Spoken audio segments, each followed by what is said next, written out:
Australians love growing their own herbs and veggies, and the hands down #1 favourite to grow at home is the tomato.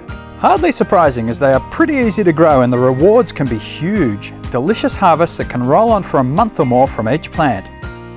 One of the best things about tomatoes is that many are super simple to grow in pots, and I'm going to show you just how easy it is. All you need is a good pot, make sure it's a size appropriate for your variety, quality potting mix, ensure it's a top quality standards approved mix, a stake if your tomato variety needs support, a roll of stretchy budding tape to tie your tom up, and of course a tomato plant.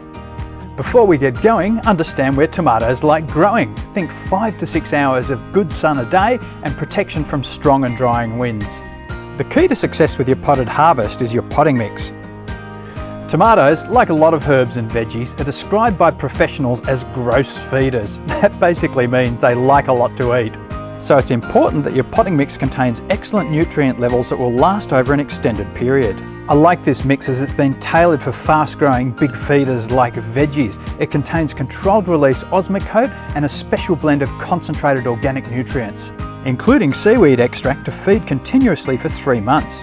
It also contains something very important if you're growing tomatoes: added calcium. Tomatoes are prone to a frustrating problem called blossom end rot. The plant grows quite well and fruit develop, but then their ends rot out. But with the right calcium levels in this mix, that'll never be a problem. First thing I like to do is soak my tomato in a solution that'll help reduce transplant shock and give it a head start. Scott's Pure Organic Liquid Seaweed Plant Food is perfect. Fill your pot with mix about 1/3 of the way, gently press it down to get rid of any air pockets, but don't compress the mix. Because your plant isn't huge, you can just fill the pot all the way up to the top with potting mix, but just keep the mix about 3 centimetres or so down from the top lip to make watering easy. Now find the centre of your pot and dig a hole for your plant. Gently take the plant from the pot and pop it in. And I'm going to let you in on a little secret here. You know how I always say, don't bury your plants too deep? Well, tomatoes are one of the rare exceptions to that rule. Low down on the stem are roots waiting to happen.